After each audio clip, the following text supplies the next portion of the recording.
In today's video, I went back on my hardcore world that grows based on my sub count to solve our resource problem the best way I could. And the way I'm going to do that is by getting villagers giving me armor, tools, and weapons, and rare wandering trader trades for items I can't get any other way. In order to do that, I started digging out a room underneath my base to house my future villagers. Oh, I forgot about this.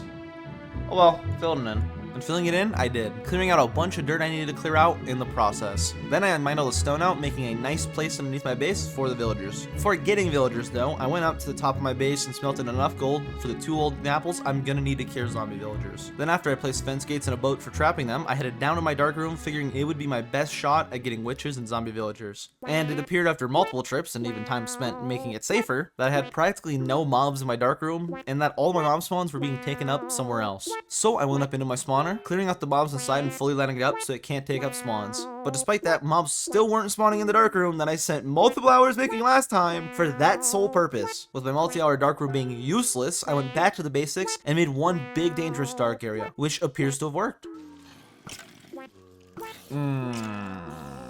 Here's where a problem comes in. How do I get you out? Please don't kill each other.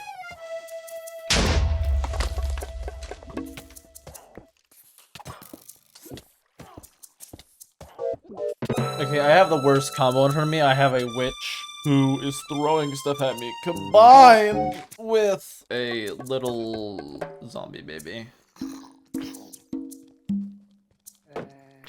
There's a bunch of little ones. Boom.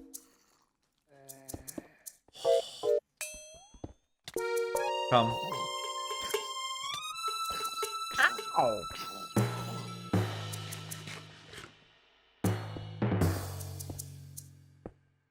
I got you trapped. You can't go anywhere now. Let's do this. Come on. Let's do this. Come on. Let's do this. Come on. Come on. There we go.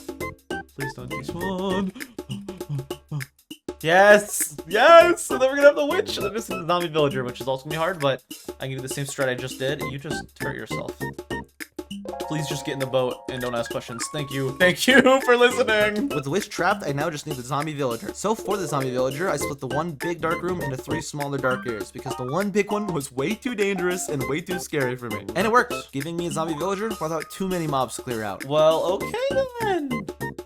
Okay, I'm ready for you. Let me break you out of containment.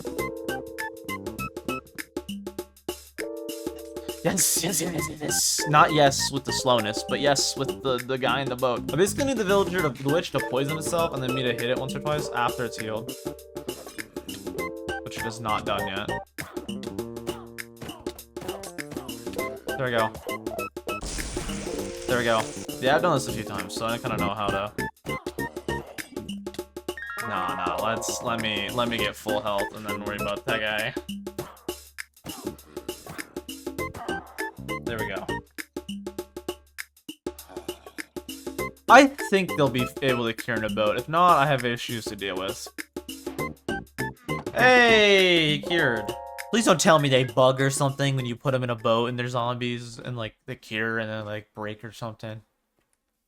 Nope, you're fine. Once on my first villager, getting the second zombie villager was quick. However, the second witch was not as quick. So after about an hour of failed attempts, I decided to take my mind off of it by updating my subscriber wall spawner thing. Regardless, I always put my subscribers somewhere in my worlds. And I also want to tell you how this world actually works. Now this world has a world border that grows when my channel grows. But right now it is 1 block grown per 10 subs gained. Meaning the world grows slower than it should and you guys have less impact on this series than I would like. So from now on, this world grows 1 block per sub from 400 subs on. So if next video I'm at 450 subs, the world border would be 50 by 50. This should make you guys have more impact on the world as a whole. What else would impact the world is having 2 villagers. So I got back to trying to get a witch. Switching the dark area back to 1 big one because the 3 smaller ones weren't working. And I made the right choice because on my second spawn cycle, I got my choice at a second witch. So after repeating the curing process, I got my second villager. And because it took me so long to get both villagers, I had enough string to make 18 wool or 6 beds, 7 counting my own. Because, I mean, I don't need it. If I die, I can't respawn, so I mean, kinda useless. So I placed the beds and started to breed the villagers with the help of a couple carrots, giving us our 3rd villager. With us having 3 villagers now, I placed 2 composters to start trading my carrots that I farmed last video for emeralds, which was going quite well until I found out. You can get up here?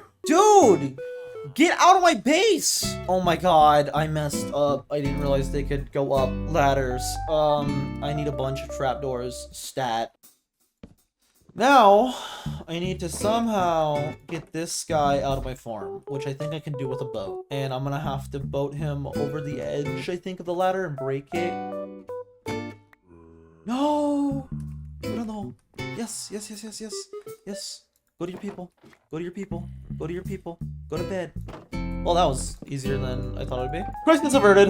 I always gotta make problems for myself, it appears. With my self-made problem solved, I decided to fully harvest and replant my carrot farm for the extra spending money. Because doing so spent enough time for all 7 of my villagers to be made, 6 of which being fully grown now. And here's where I plan to solve our resource shortage comes into play. I have a limited amount of iron and diamonds, so making tools and armor takes up quite a bit of my limited resources. But with a weaponsmith, I can get a diamond sword and axe. With an armor, I can get a full set of diamond armor, and with a toolsmith, I can get diamond hoes, shovels, and pickaxes. So my plan for this video was to fully max out these 3 trades, that way I never have to waste resources on any tools or armor ever again. So I got straight to work farming up emeralds from carrot trades, which was getting me quite a bit of emeralds, but was constantly maxing out the trade. So I went around my farm and planted trees, making sure to harvest them whenever they grew to turn into sticks for a Fletcher trade. Then with all my emeralds, I maxed my armor first, giving me full diamond armor, and after about another hour of trading, I was able to fully max out my toolsmith, giving me a diamond hoe, diamond shovel, and diamond pickaxe trade. Then lastly, I was able to max out my weaponsmith, giving me a diamond axe and diamond sword trade, meaning I never have to worry about tools and armor ever again, and the main goal of this video is done. There we go. After trading with them, I'm quite geared up. Got myself full diamond everything now, which is so nice and be so good going forward because that's gonna make everything so much quicker. And then I also have like a bunch of spare like armor and a little bit of like diamond, but I have like spare tools that I can just use up and destroy. We're well set up. But now, the last thing I want to do today, actually, is change that underground to be like a full basement. Now, I already cooked up a bunch of stone. I'm going to use stone and also a bit of cobblestone. Now what I'm going to do is I'm going to change the floors and the roof into just plain old stone. That way it matches like the aesthetic. So I'm going to change this to plain stone and this to plain stone. Then for the walls, I kind of have to change it to cobblestone, because it's part of the foundation, which is made of cobblestone. Let's set up the camera account and do one last quick little building, and then we're done for today. So I got to work completely changing the roof and the floors of the basement into stone and the walls into cobblestone. Then before the video was over, I did some last second trading for emeralds. That way if I get a wandering trader or need anything at the start of next video, I don't need to wait for it. And with that, I think we're done. We got ourselves a lot of gear, which is going to help us a lot for anything we do in the future from now on. So if you enjoyed this video, please subscribe, because if you do, the world border grows, letting me do new and harder things going forward in this series. But if not, regardless, thanks for watching, and consider clicking the video on screen to watch more of this series.